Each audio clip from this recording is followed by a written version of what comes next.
महाभारत के अंत में गांधारी को अपने पुत्रों की मृत्यु से बहुत पीड़ा और दुख सहना पड़ा। वह मानती थीं कि भगवान श्री कृष्ण अपनी दिव्य शक्तियों से इस युद्ध को रोक सकते थे, लेकिन उन्होंने ऐसा नहीं किया। इसलिए उन्होंने भगवान श्री कृष्ण को श्राप दिया कि अगले 36 वर्षों के बाद वे और उनका यादव वंश एक दूसरे को मारकर नष्ट हो जाएगा और द्वारका नगरी समुद्र में समा जाएगी। समय बीत गया और 36 वर्षों बाद गांधारी का श्राप असर दिखाने लगा। यादवों के बीच एक विवाद हुआ और वे आपस में लड़ने लगे। उन्होंने एक दूसरे को मारना शुरू कर दिया, जिससे यादव वंश का नाश हो गया और द्वारका नगरी समुद्र में डूब गई। एक दिन भगवान श्री कृष्ण नदी के किनारे एक वृक्ष के नीचे लेटे हुए थे। उसी समय जरा नामक एक बहेलिया जंगल में आया और श्री कृष्ण के चरण की चमकती लाल एड़ी को हिरण की आंख समझकर उस पर बाण चला दिया।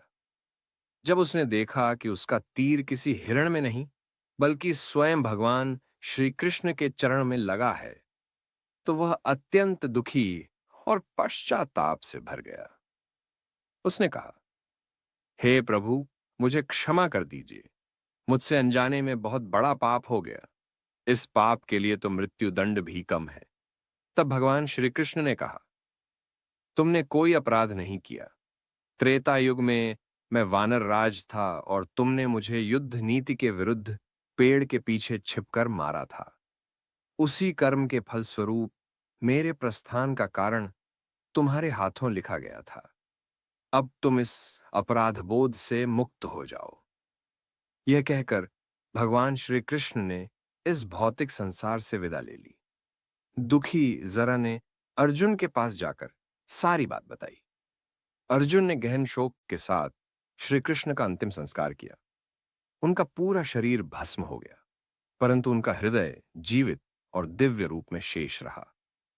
अर्जुन ने उस हृदय को एक लकड़ी के पट्टे पर रखकर नदी में प्रवाहित कर दिया। वह हृदय बहता बहता ओडिशा के महानदी तट पर पहुंच गया। वहां एक शबर आदिवासी समुदाय रहता था, जिसका मुखिया विश्वबसु था। उसने उस हृदय को देखा जिससे दिव्य प्रकाश निकल रहा था।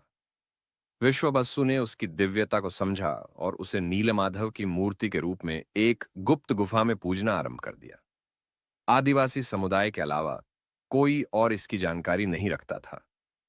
उसी समय अवंती राज्य में इंद्रद्युम्न नामक एक राजा थे, जो भगवान विष्णु के महान भक्त थे और सदैव दिव्य दर्शन पाने की लालसा रखते थे। एक दिन एक साधु उनके महल में आया और कहा, राजन, उड़ीसा में भगवान विष्णु को नीलमाधव के रूप में भव्य रूप में पूजा जाता है। राजा इंद्रद्युम्न बहुत प्रसन्न हुए और उन्होंने अपने ब्राह्मण पुरोहित विद्यापति को आदेश दिया कि वे ओडिशा जाकर नीलमाधव का पता लगाएं। विद्यापति लंबी और कठिन यात्रा के बाद ओडिशा पहुंचे।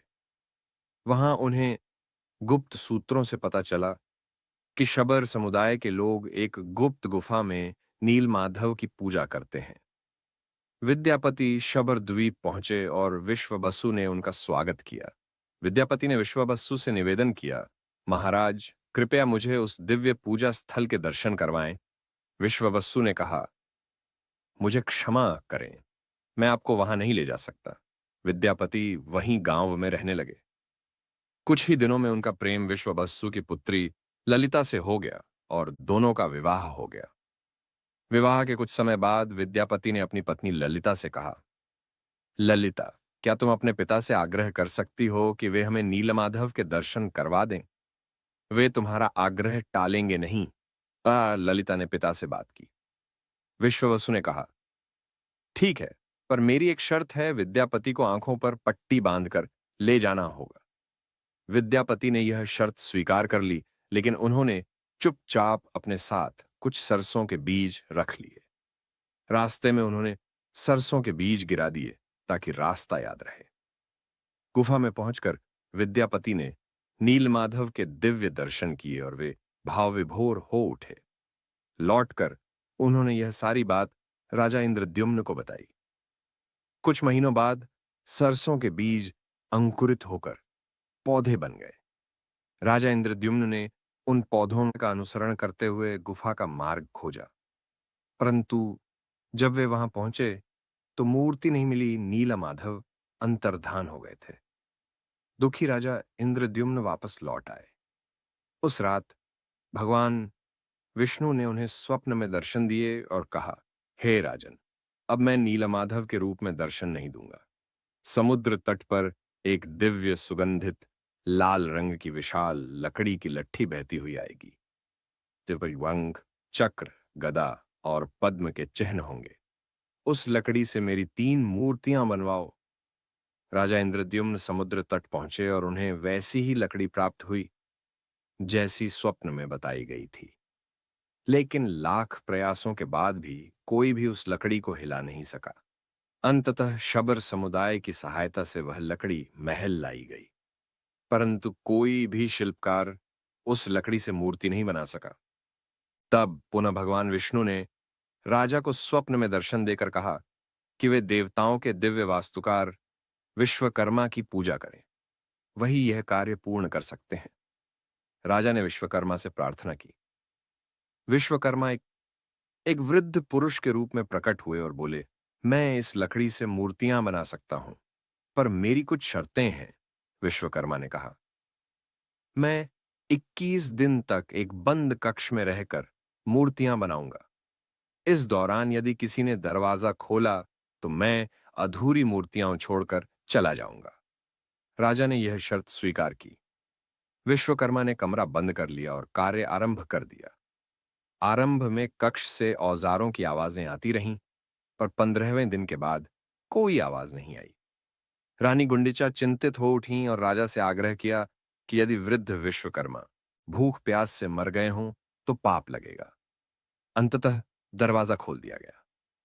दरवाजा खुलते ही विश्वकर्मा अदृश्य हो गए और वहां 3 अधूरी मूर्तियां रह गईं, भगवान जगन्नाथ, बलभद्र और सुभद्रा की। मूर्तियों के हाथ पैर अधूरे रह गए। जब राजा मूर्तियों के पास पहुंचे तो उन्होंने एक दिल की धड़कन महसूस की। उन्हें जात हुआ कि इनमें भगवान श्री कृष्ण का हृदय विद्यमान है। राजा इंद्रद्युम्न ने इन मूर्तियों को जगन्नाथ धामपुरी में स्थापित किया। आज भी भगवान जगन्नाथ, बलराम और सुभद्रा की पूजा वहां की जाती है। यह विश्व का एकमात्र जीवित